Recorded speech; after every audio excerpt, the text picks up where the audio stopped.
ദീപകിന്റെ വീട്ടുകാരുടെ പരാതി പ്രകാരം ഷിംജിത്ക്കെതിരെ കേസെടുത്തു. അതുകൂടാതെ ഒരു കൂട്ടം ആളുകള് മറ്റുള്ള രീതികളിലൂടെയും കേസെടുത്തിട്ടുണ്ട്. കുറെ ആളുകൾ പറയുന്നൊരു വാക്ക് എന്താ വെച്ചിട്ടുണ്ടെങ്കിൽ, ഇപ്പൊ ഈ ഒരു വിഷയം നടന്നപ്പോ തന്നെ ആ ഒരു പെൺകുട്ടിയല്ല, ആ നികൃഷ്ട ജീവി അവിടെയുള്ള ആളുകളെയൊക്കെ അറിയിക്കണമായിരുന്നു. ആളുകളെ അറിയിച്ച് ആളുകൾ ഇടപെടൽ നടത്തുമ്പോ ഓക്കെ, നമുക്ക് കുറച്ചൊക്കെ വിശ്വാസയോഗ്യമാകുമായിരുന്നു എന്നുള്ളതാണ്. പക്ഷെ ഇവർ ചെയ്തെന്താ വെച്ചിട്ടുണ്ടെങ്കിൽ, രണ്ട് വീഡിയോ ആണ് ഇട്ടിട്ടുള്ളത്. ഒന്നാമത്തെ വീഡിയോയിൽ ആൾ അടുത്ത് പോലും ഇല്ല, ദൂരെ. ഇവർക്ക് ഒരുപാട് സ്ഥലമുണ്ട്. പിന്നെ രണ്ടാമത്തെ വീഡിയോ ബസ് സ്റ്റോപ്പിൽ ബസ് നിർത്താൻ പോകുന്നു, സ്റ്റാൻഡിൽ അല്ലേ. ആ നിർത്താൻ പോകുന്ന സമയത്ത് സ്വാഭാവികമായിട്ടും ആ ഒരു ഡോറിന്റെ ഭാഗം ഒന്നും കൂടി ഇടുങ്ങിയിരിക്കും. എന്നിട്ട് ഇവർക്ക് കൈയൊക്കെ നീട്ടി വീഡിയോ എടുക്കാൻ ഒരുപാട് സ്ഥലം ഉണ്ടായിരുന്നു എന്നുള്ളതാ. വീഡിയോ അങ്ങ് എടുക്ക്, അമ്മിഞ്ഞമ്മ മുട്ട് എന്ന് പറഞ്ഞുകൊണ്ട് അങ്ങോട്ട് ചെല്ലുന്നത് പോലെ തന്നെയാണ്, അല്ല ചെല്ലുന്നത് തന്നെയാണെന്ന് കാര്യത്തിൽ തർക്കമൊന്നും വേണ്ട. അതിന് ശ്രീലക്ഷ്മി ആർക്കൽ എന്ന് പറയുന്ന ഒരു ഫെമിനിറ്റി ഉണ്ട്. ഈ ഫെമിനിറ്റി പറയുന്ന ഒരു കാര്യമുണ്ട്, അതൊന്നും ഞാൻ വായിച്ചു തരാം. ഇവരൊക്കെ എങ്ങനെയാടോ കൂട്ടത്തിൽ കൂട്ടി ഇരുത്തുന്ന ആൾക്കാർ, സമ്മതിച്ചു പോയി കേട്ടോ. അമ്മയോടും അച്ഛനോടും പറഞ്ഞിട്ടല്ല ഇവിടുത്തെ ബസ്സിൽ മുട്ടാൻ വരുന്ന ആണുങ്ങൾ മുട്ടാൻ വരുന്നത്. മിക്ക അമ്മയ്ക്കും അച്ഛനും അവരുടെ മക്കൾ തെറ്റ് ചെയ്യാത്ത നല്ലവർ ആയിരിക്കും. അതുകൊണ്ട് ആരും അവരുടെ വീഡിയോ ഒന്നും ഇൻബോക്സിൽ കൊണ്ട് ഇടേണ്ട. പെണ്ണുങ്ങളെ കേറി പിടിക്കുന്നവന്മാർ കുടുംബം നോക്കുന്നവരും നാട്ടുകാരുടെ മുന്നിൽ സൽപുത്രനുമായിരിക്കും. കുട്ടികളെ ഉപദ്രവിക്കുന്ന ആൾക്കാരെയൊക്കെ എടുത്തു നോക്കിയാൽ കുടുംബത്തിലും സമൂഹത്തിലും മാന്യന്മാർ ആയിരിക്കും. അതുകൊണ്ട് ആത്മഹത്യ ഒരാളെയും വിശുദ്ധൻ ആക്കുന്നില്ല. വീഡിയോയിൽ കൃത്യമായി ഷോൾഡർ ഉപയോഗിച്ച് തട്ടുന്നത് വ്യക്തമാണ്. കുറച്ച് ചോറെടുത്ത് തിന്നണം. ചാണകമൊക്കെ തിന്നുന്നതിന് പകരം കുറച്ച് ചോറെടുത്ത് തിന്നുക. പിന്നെ വേറെ എന്തെങ്കിലും ചെയ്യുന്നുണ്ടെങ്കിൽ അതൊക്കെ ഒന്ന് മാറ്റിയിട്ട് ആ കണ്ണൊക്കെ ഒന്ന് ക്ലിയർ ആക്കി തുടച്ച് വൃത്തിയാക്കി ആ കണ്ണാട ഒന്ന് മാറ്റി ശ്രീലക്ഷ്മി അറക്കലെ നല്ലപോലെ നോക്കിയാൽ കൃത്യമായി കാണാൻ കഴിയും. ആ വീഡിയോയുടെ ആ പ്രസ്തുത ഭാഗത്ത് മാത്രം സ്ലോ മോഷൻ ആണ്. എന്താ ഓടിക്കൊണ്ടിരിക്കുന്ന ബസ്സും നാട്ടുകാർ മുഴുവൻ ഒറ്റയടിക്ക് അങ്ങ് സ്ലോ മോഷൻ ആയിട്ട് നടന്നതാണെന്നാണ് പറയുന്നത്.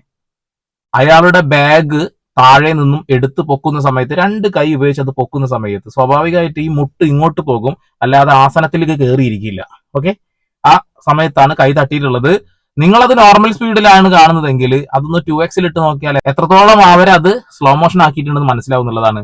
നോർമലി മൈന്യൂട്ട് മില്ലി സെക്കൻഡിൽ നടന്ന ഒരു കാര്യം, എന്നാൽ തന്റെ മാറിടത്തിലേക്ക് തട്ടിയാലും എനിക്ക് കുഴപ്പമില്ല എന്ന് പറഞ്ഞു നിൽക്കുന്നത് പോലെയും, എന്നാൽ തട്ടു എന്ന് തട്ടിക്കൂ എന്ന് പറഞ്ഞുകൊണ്ട് അങ്ങ് നെഞ്ചു വിരിച്ചു നിൽക്കുന്നത് നമുക്ക് വ്യക്തമായിട്ട് കാണുന്നുണ്ട്. എന്നിട്ട് അവരൊരു ചിരിയും ചിരിക്കുന്നുണ്ട്. എന്താണ് അതിന്റെ അർത്ഥം മനസ്സിലാവുന്നില്ല. ഒരു വല്ലാത്ത കൊലച്ചിരിയാണ്. ആ കൊലച്ചിരിക്കുള്ള മറുപടി ഇപ്പൊ കേരള പോലീസ് കൊടുക്കാൻ പോവുകയാണ്. അതായത് കേസെടുത്തു. ഒരാളുടെ കേസ് മാത്രമല്ല, ഒരുപാട് ആളുകളുടെ കേസുകളാണ് കൊടുക്കാൻ പോകുന്നത്. മെൻസ് കമ്മീഷനൊക്കെ കേസ് കൊടുത്തു കഴിഞ്ഞു. ഇതൊക്കെ എങ്ങനെയാണോ സപ്പോർട്ട് ചെയ്യാൻ പോകുന്നത്? അതേപോലെ തന്നെ നമ്മുടെ ഭാഗ്യലക്ഷ്മിയുടെ ഒരു സപ്പോർട്ട്, എന്റെ പൊന്നെ, ഞാൻ ആകെ അത്ഭുതപ്പെട്ടു പോയി കേട്ടോ. യാതൊരു ഭാവവ്യത്യാസവും ഇല്ലാതെ വീഡിയോ എടുക്കുന്ന സ്ത്രീ വൈറലാകാൻ എന്ത് നെറികേടും രോക്ഷത്തോടെ ഭാഗ്യലക്ഷ്മി ഇത് എന്താണ്, ഏതോ ഒരു ചാനലാണ് ഇത് ഇട്ടിട്ടുള്ളത്. ഇത് പറഞ്ഞില്ല ഞാൻ എന്നൊക്കെ പറഞ്ഞിട്ട് നാളെ വരുമെന്ന് എനിക്കറിയില്ല. എന്നാലും പറയാം, യാതൊരു ഭാവവ്യത്യാസവും ഇല്ലാതെ വീഡിയോ എടുക്കുന്ന സ്ത്രീ എന്നാ പറയുന്നത്. ആദ്യമായിട്ടാണ് ഇവരുടെ ഭാഗത്തുനിന്ന് ഒരു നല്ല കാര്യം കേൾക്കുന്നത്. ആ ഒരു സ്ത്രീ മനഃപൂർവ്വം റീച്ചിന് വേണ്ടി ചെയ്തതാണ്. അപ്പൊ റീച്ചിന് വേണ്ടി ചെയ്ത അവസാനം റീച്ച് ഉണ്ടാക്കിയ പേജിന്റെ അവസ്ഥ അറിയോ? കത്തിപ്പോയി. ഇൻസ്റ്റഗ്രാം പേജ് എല്ലാവരും റിപ്പോർട്ട് അടിച്ച് പൂട്ടിച്ചു. ഫേസ്ബുക്ക് അവരിപ്പോ തൽക്കാലം പ്രൈവറ്റ് ആക്കി വെച്ചിട്ടുണ്ട്. പക്ഷെ അത് ഇപ്പൊ 5-10 മിനിറ്റിനുള്ളിൽ പൂട്ടാൻ സാധ്യതയുണ്ട്. കാരണം ഒരു ബൾക്കായിട്ടുള്ള ഇടപെടലുകൾ നടക്കുന്നുണ്ട് എന്നുള്ളതാണ്. എന്തിനാണ് ഇവർ ഇങ്ങനെ ഒരു കാര്യം ചെയ്തത്? ഇപ്പൊ നമ്മൾ മുന്നേ KSRTC ബസ്സിൽ ഒരു വിഷയം ഉണ്ടായപ്പോ ആ ഒരു പെൺകുട്ടി അവര് റീച്ചിനോട് ചെയ്തതാണ്, എന്നാലും മുഖം ബ്ലർ ആക്കിയിട്ടാണ് ആ വീഡിയോ ചെയ്തിട്ടുള്ളത് അല്ലെ. പിന്നെ ആ വീഡിയോ ചെയ്യുന്ന സമയത്ത് ഒരു കാര്യം ഞാൻ പറഞ്ഞിട്ടുണ്ടായിരുന്നു. അതായത് വീഡിയോ എടുക്കുന്ന സമയത്ത് ഇങ്ങനെ ഒരു കാര്യം നടന്നിട്ടില്ല എങ്കിലും അതിന് മുന്നേ നടന്നിട്ടുണ്ടെങ്കിലോ ആ ഒരു സംഭവം നടന്നതിന് ശേഷമാണെങ്കിലോ വീഡിയോ എടുത്താൽ എനിക്കൊരു ഡൗട്ട് ഞാൻ അവിടെ പറഞ്ഞിട്ടുണ്ട്. ഡൗട്ട് മാത്രമാണ് കേട്ടോ, അത് ശരിയാണെന്ന് നിർബന്ധമൊന്നുമില്ല. ഇവിടെ ഭൂരിപക്ഷം ആളുകളുടെ ആ ഒരു കാര്യത്തിനോട് ചിലപ്പോൾ അത് യോജിക്കുന്നതായിരിക്കാം. ഇവര് ആ മുഖം ബ്ലർ ചെയ്യാനുള്ള ഒരു മാന്യതയെങ്കിലും കാണിച്ചെന്നാ ഞാൻ പറയുന്നുള്ളേ. ഇവിടെ ആ ചങ്ങാതിയുടെ മുഖം കാണിക്കുന്നില്ല. കേസ് കൊടുക്കാൻ തയ്യാറില്ലെങ്കിൽ പിന്നെ എന്ത് ഉണ്ടാക്കുക. പിന്നെ അവർ പ്രത്യേകം പറയുന്ന ഒരു കാര്യമുണ്ട്, ഇവരുടെ കുടുംബക്കാർ, ആ ഒരു മനുഷ്യന്റെ കുടുംബക്കാർ കാണുന്നത് പോലെ ഷെയർ ചെയ്യണം. സമൂഹത്തിൽ എല്ലാവരും ഇത് അനുഭവിക്കുന്നുണ്ട്, ഇയാൾ വൃത്തികെട്ടാണെന്ന രീതിയിൽ അവരുടെ ഒരു ശബ്ദം അവർ വീഡിയോ ഇറക്കിയിട്ടുണ്ടായിരുന്നുള്ളത്. അതൊക്കെ എപ്പോഴും കിടക്കുന്നുണ്ട്. ഡിലീറ്റ് ചെയ്താൽ അത് അവിടെ കിടക്കും അല്ലെ. അപ്പൊ ആ ഒരു സംഭവം ഇവിടെ ജനങ്ങളുടെ മുന്നിൽ കിടക്കുക. അപ്പോഴാണ് ശ്രീലക്ഷ്മി അറക്കലിന്റെ മറ്റേടത്തൊരു, ഞാൻ പറയുന്നില്ല ഇതാണ്, അങ്ങനെ ചേച്ചിയുടെ ഇൻസ്റ്റാഗ്രാം പൂട്ടിയിട്ടോ ആ സാധനം അവിടെ കിടക്കുന്നുണ്ട്. എല്ലാവരും 11, അത് രസം നോക്കണോ, ഈ പ്രശ്നം നടക്കുമ്പോൾ 9,000 ഫോളോവേഴ്സ് ഉണ്ടായിരുന്ന ചാനൽ ഒറ്റയടിക്ക് അവർക്ക് 11,000 കടന്നുപോയടോ. വലിയ അത്ഭുതമാണ് കേട്ടോ. അപ്പൊ അത്രത്തോളം ആളുകൾ ആ ഒരു കാര്യത്തിനെ വിശ്വസിച്ചിരുന്നുള്ള, വിശ്വസിച്ച ആളുകൾ കുറ്റം പറയാൻ പറ്റില്ല. കാരണം അവർ പിന്നീട് അത് നോക്കിയിട്ടുണ്ടാവുക ഇത് സ്ലോ മോഷൻ ആക്കിയത് കൊണ്ടാണ് അത് ആളുകൾക്ക് തോന്നുന്നത്. ആ ടച്ച് ചെയ്യുന്ന സമയത്ത് അവർ സ്ലോ മോഷൻ ആക്കിയിട്ടുണ്ടായിരുന്നു. അതുകൊണ്ട് ആളുകൾ തെറ്റിദ്ധരിച്ചിട്ടുണ്ട്. കുറെ ആളുകൾ അത് പിന്നീട് തിരുത്തി എന്നുള്ളതാണ്. മറുനാടൻ മലയാളിയിൽ വന്ന ഒരു വാർത്തയാണ്. എനിക്ക് ഈ ഒരു വീഡിയോ ഇടാൻ പറ്റാത്തത് കൊണ്ട് ഞാനത് വായിക്കുകയാണ്. വിഷമമുള്ള ഒരു കാര്യമാണ്. അയ്യോ, എന്റെ കുട്ടിയുടെ മുഖം ആകെ മാറിയല്ലോ. ആരെയും ദ്രോഹിക്കാൻ പോകാത്തവനാ വാവേ, എന്തിനിത് ചെയ്തു? നീ ഇല്ലാതെ ഞങ്ങൾ എങ്ങനെ ജീവിക്കും മുത്തേ? ഗോവിന്ദപുരത്തെ ആ വീട്ടിൽ കേൾക്കുന്നത് മകനെ നഷ്ടമായ പെറ്റമ്മയുടെ നിലവിളി. ഇനി എന്ത് പറഞ്ഞ് ആശ്വസിപ്പിക്കുമെന്നറിയാതെ നിൽക്കുന്ന നാട്ടുകാര്. യുവാവിന്റെ മരണത്തിൽ പരാതി നൽകാൻ കുടുംബം. ആ അമ്മച്ചി കരയുന്ന കാര്യം ഒന്ന് ആലോചിച്ച് നോക്കിയേ. എനിക്കത് വീഡിയോ കാണിക്കാൻ കഴിയില്ല, അത്രമാത്രം വിഷമമുണ്ട് എന്നുള്ളതാണ്. പിന്നെ ഇത്തരം വീഡിയോസ് ചെയ്യുന്നത് കൊണ്ട് യൂട്യൂബിൽ നിന്ന് ഫണ്ടൊന്നും കിട്ടില്ല കേട്ടോ, ആദ്യം മനസ്സിലാക്കുക. കാരണം എന്ന് വെച്ചിട്ടുണ്ടെങ്കിൽ ലിമിറ്റഡ് ആഡ് എന്നൊരു സാധനം വരും. പല ആളുകളും ഇതും റീച്ചിന് വേണ്ടിയല്ലേ നിങ്ങൾ ചെയ്യുന്നത് എന്നൊരു കമന്റ് ഞാൻ കണ്ടു. ഇത് റീച്ചിന് വേണ്ടി ചെയ്യുന്നതും പണം ഉണ്ടാക്കാൻ ചെയ്യുന്നതുമല്ല, ഇതൊരു മാനുഷിക പരിഗണനയുടെ പുറത്ത് ചെയ്യുന്നതാന്നുള്ളതാണ്. നാളെ ഏതെങ്കിലും ഒരു സ്ത്രീക്ക്, നമ്മുടെ അമ്മ പെങ്ങന്മാർക്ക് തന്നെ ബസ്സിന്റെ ഉള്ളിൽ നിന്നൊരു ബാഡ് ബിഹേവിയർ, ഏതെങ്കിലും നായിക്കാട്ടങ്ങൾ എന്തെങ്കിലും ചെയ്തു കഴിഞ്ഞാൽ പ്രതികരിക്കാൻ കഴിയാത്ത അവസ്ഥയിലേക്ക് മാറുന്നത് ഇവരെ പോലെയുള്ള ആളുകൾ ഉള്ളത് കൊണ്ടാ. ഇവർ ഈ ഫെയിമിന് വേണ്ടിയിട്ട് ചെയ്യുന്ന ഈ കാണിച്ചു കൂട്ടൽ കാരണമാണ് ഈ പ്രശ്നങ്ങളൊക്കെ എന്നുള്ളതാണ്. പിന്നെ പല ആളുകളും പറയുന്ന കാര്യമാണ്, ഇയാൾ എന്തുകൊണ്ട് കേസ് കൊടുത്തില്ല, അയാൾ അത് പോയി ചെയ്തത് കൊണ്ട് തന്നെയല്ലേ എന്നുള്ള ഒരു രീതിയിലാണ് പറയുന്നത്. ഇവിടെ എല്ലാ മനുഷ്യന്മാർക്കും ഒരേ രീതിയിലുള്ള മനോഭാവം ആയിരിക്കില്ല. അങ്ങനെയാണെങ്കിൽ ഇവിടെ ആകെ തകിടം മറിയില്ലേ. ആള് മാനസികമായി തകർന്നു പോയി. ആദ്യം വീഡിയോ വന്ന സമയത്ത് എല്ലാ ആളും ചെയ്തത്, രണ്ടാമതൊരു എക്സ്പ്ലനേഷൻ വന്നിട്ട് ഇതെല്ലാവരിലേക്ക് എത്തിക്കണം, ജനങ്ങളെ അറിയിക്കണം, അവരുടെ ഫാമിലി അറിയിക്കണം എന്നൊക്കെ പറഞ്ഞ് വന്നത് കൊണ്ടാണെന്നുള്ളതാണ്. ഈ ശ്രീലക്ഷ്മിയുടെ ഒരു വേറെ പോസ്റ്റാണ്. പ്രതികരിക്കുന്ന പെൺകുട്ടികളെ കേസ് കൊടുത്ത് ഒതുക്കാൻ നോക്കുന്നത് ഇനി പെൺകുട്ടികൾ പ്രതികരിക്കാതെ ഇരിക്കാൻ വേണ്ടിയാണ്. എങ്കിൽ മാത്രമേ ഇവന്മാർക്ക് ഇതുപോലെ അതിക്രമം ചെയ്യാൻ കഴിയൂ. ഈ ശ്രീലക്ഷ്മിയൊക്കെ കേരളത്തിൽ തന്നെയാണല്ലേ ജീവിക്കുന്നത്? മനസ്സിലാവുന്നില്ല കേട്ടോ. നമ്മളെല്ലാവരും സത്യസന്ധമായ കാര്യങ്ങൾക്ക് കൂട്ടുനിൽക്കാറുണ്ട് അല്ലെ. ഇപ്പൊ സവാദിനെ ഇതിനിടയിലൂടെ പുണ്യാളനാക്കുന്ന ഒരു കൂട്ടം ആളുകളുണ്ട്.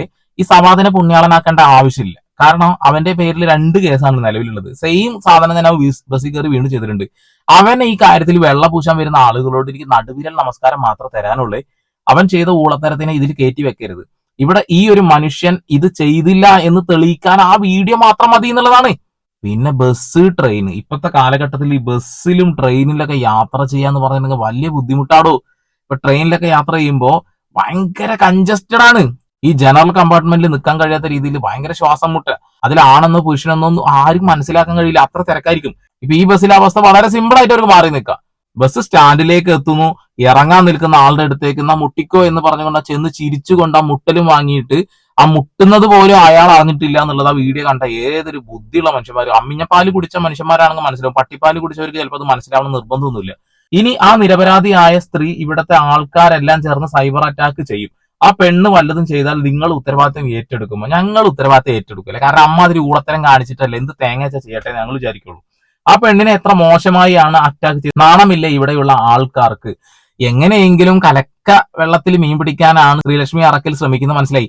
ഇതിൽ നിങ്ങളുടെ കൂടെയുള്ള മറ്റേ ലക്ഷ്മി ചേച്ചി അവർ അതിജീവിതയുടെ കൂടെ അല്ലേ കേട്ടോ, അത് മനസ്സിലാക്കണം. നിങ്ങൾ ട്രാക്ക് അറിയാണ്ടൊന്ന് മാറിപ്പോയി. വൈറലാവാൻ ഇതാണല്ലോ എളുപ്പം.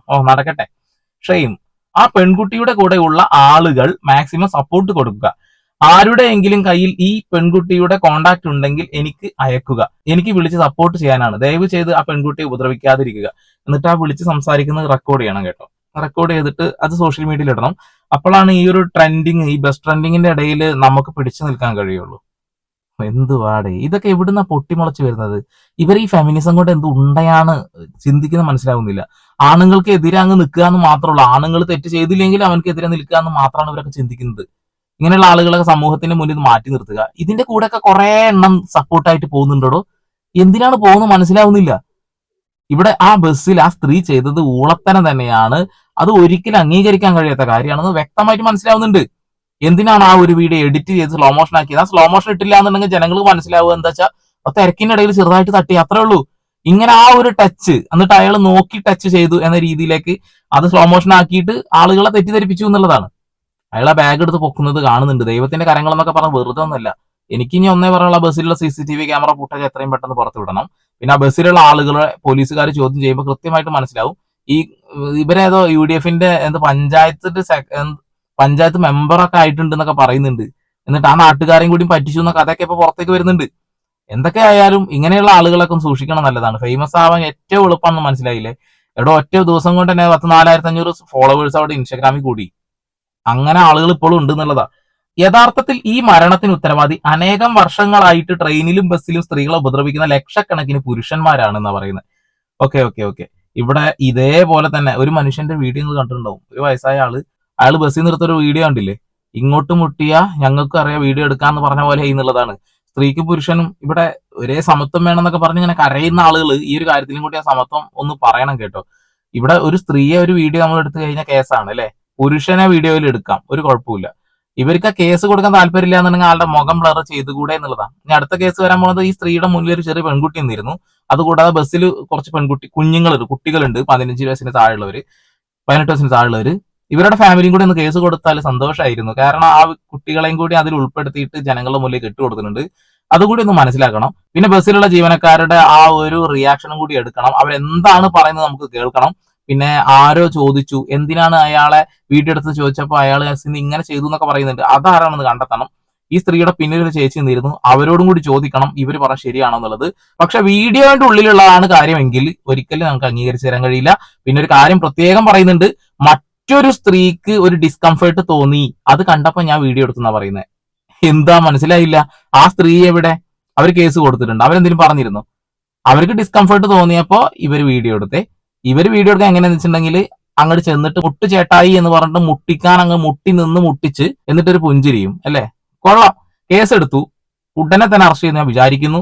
ജാമ്യം കിട്ടാൻ വലിയ പ്രയാസമൊന്നും ഉണ്ടാവില്ല. അവർ വേറെ ഏതെങ്കിലും രീതിയിൽ അതിന് ഊരിപ്പോരും. കാരണം പോലീസുകാരുമായിട്ടൊക്കെ നല്ല ബന്ധമുണ്ടെന്ന് നമുക്ക് ആ ഒരു ശബ്ദ സന്ദേശത്തിൽ തന്നെ മനസ്സിലാവുന്നുണ്ട് എന്നുള്ളതാണ്. ഇങ്ങനെ ഇനിയും ഒരുപാട് ആളുകൾ രംഗത്ത് വരാനുള്ള സാധ്യതകളുണ്ട്. ശ്രീലക്ഷ്മി അറക്കലിനെ പോലെയുള്ള ആളുകളും ഇനിയും രംഗത്ത് വരും. ഇങ്ങനെയുള്ള ആളുകളെയാണ് നമ്മൾ സൂക്ഷിക്കേണ്ടത്. ബസ്സിൽ യാത്ര ചെയ്യുന്ന ഏതൊരു പുരുഷനും ചെയ്യേണ്ട ഒരു കാര്യമുണ്ട്, നിങ്ങളുടെ 2 കരങ്ങളും പോക്കറ്റിൽ ഇട്ട് വെക്കുക. ഇനി പോക്കറ്റിലിട്ടതിന് വേറെ എന്തെങ്കിലും അർത്ഥം വെക്കുമെന്ന് എനിക്കറിയില്ല. എന്തായാലും പോക്കറ്റിൽ ഇട്ട് വെക്കുകയോ അല്ലെങ്കിൽ കൈ പിന്നിലേക്ക് കെട്ടിവെക്കുക അല്ലെങ്കിൽ മുന്നിലേക്ക് കെട്ടിവെക്കാനുള്ള സംവിധാനം ഒരുക്കുക, അല്ലെങ്കിൽ അതിന് വേണ്ടിയിട്ട് സ്പെഷ്യൽ ആയിട്ട് വല്ല ബാഗോ മറ്റുള്ള സംവിധാനങ്ങളോ ഇവിടെയുള്ള സർക്കാർ ഒന്ന് അനുവദിച്ചു തരിക. പുരുഷന്മാർക്ക് കൈയിട്ട് വെക്കാൻ കഴിയുന്ന ഒരു ബാഗ് ഒന്ന് മൂടിക്കെട്ടി നിൽക്കാനാണ്. അങ്ങനെ ആകുമ്പോൾ ഈ പ്രശ്നങ്ങൾ കുറെയൊക്കെ ഒന്ന് കുറഞ്ഞു കിട്ടുമല്ലോ അല്ലെ. ഒരാൾ തൊട്ടടുത്തിരിക്കുന്ന ആൾ എന്തോ ചെയ്ത് പറഞ്ഞിട്ട് ഒരു വീഡിയോ ഇട്ടു,